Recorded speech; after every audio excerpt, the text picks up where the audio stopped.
introduced to cover all segments of the market, because they were definitely trying to achieve a good, better, best pricing strategy. So they had phones, they had, well, in this case, the MP3 players at $400, and even down to, what is it now, $80? You can get, is it the Shuffle or the Nano? Yeah. So their household penetration level is very high.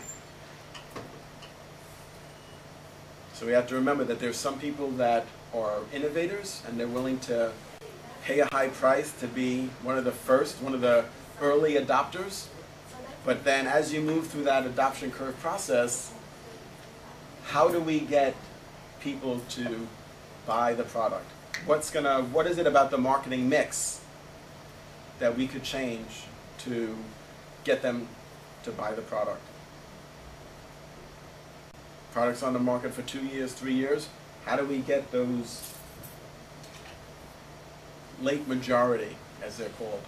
Right? This, the fusion of technology model, this adoption curve model, has several segments. The innovators, the early adopters, the early majority, the late majority, and then we have to realize that there's some that won't adopt the product, the non-adopters.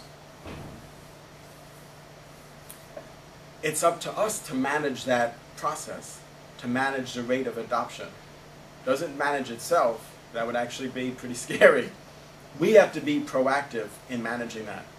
We control that. That's why the model is so insightful, is because knowing, because people always say, but is it always going to play out that way? Well, I hope not.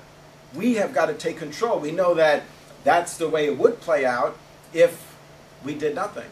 The same with the product life cycle, which is also a bell curve. Intro, growth, maturity, decline, obsolescence, maybe revitalization. But we manage that process. We control how long our product stays in the growth stage. For how long are sales going to continue to grow? That's up to us as managers to develop a strategy that's going to sustain the period of sales growth. So it's encouraging to realize that we can manage the product life cycle.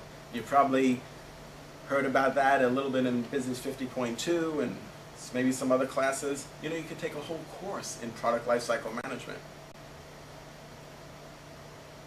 So as business people, the thing that's encouraging, if you will, is that we could manage the process. The process shouldn't be managing us. So we could influence it. But compare what they did with the iPod pricing strategy with the iPhone strategy. The iPhone is a skimming strategy. They introduced the product at a high price, and then they lowered the price over time in a planned way. It's not by chance. People think that, well, it's a knee-jerk reaction, or they weren't hitting their sales targets, they didn't sell as many as they thought at that price.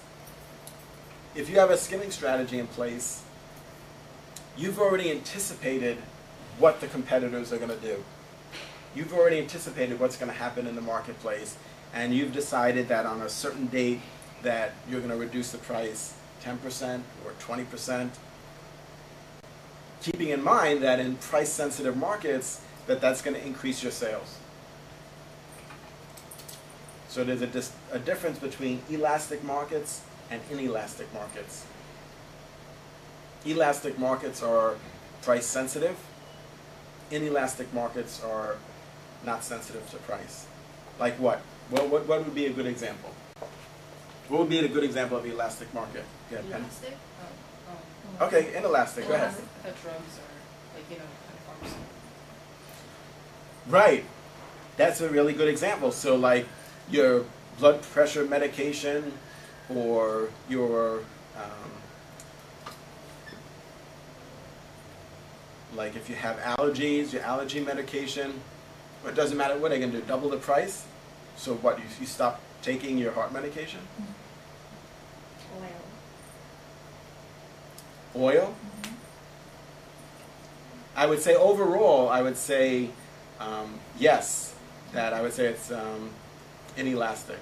That most utilities, like whether it's oil or electric, are inelastic. That doesn't mean that that's without exception. Of course, you know, if Con Edison increased the cost of electricity, yeah, some people might run the AC for fewer hours. Some people might shut off all the lights in their house. But really, overall, right, if they raise the price of electric, what are you, I'm talking to your refrigerator? I mean, it is what it is, right? And the same with oil. What else? What are some other examples?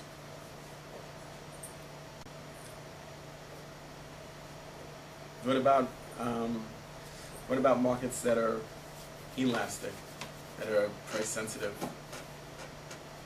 When do you start buying less because the price has increased? Or conversely, when do you start buying more because the price has gone down?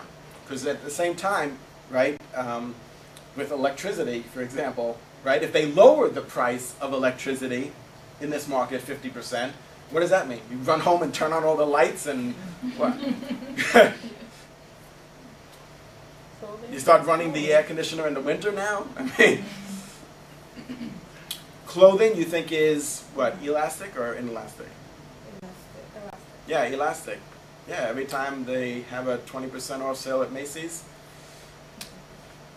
right? People are shopping for those hoodies with the drawstrings that possibly could strangle youngsters.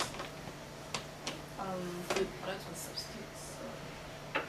Yes, interesting. So talk about that. So give us an example. For example, certain kind of cookies. For example, if they have a sale on a certain type and you go and use that one. If the product that you're using for, like maybe detergent or something, if the detergent that you're buying, the price went up, you'll switch to another detergent. Right, brand switchers. And there's some that regularly switch from one brand to another. They don't have any brand loyalty. They don't, like, if there's no Pepsi, they'll drink Coke. Or whichever one is on sale. Which you, grocery stores love to play that game, right? 1 week, Coke is on 2-liter Coke, 79 cents. Next week, 2-liter Pepsi, 79 cents, right? So they, some people would say, no, if there's no Pepsi, I won't drink Coke. Those people are brand loyal. Others, they just, whatever's on sale, that's what they'll buy. So we call them brand switchers. We need to understand that in the marketplace. We need to understand that there's some consumers that are brand switchers. We need to know who are brand loyals and who are brand switchers. We need to have an understanding of consumer behavior.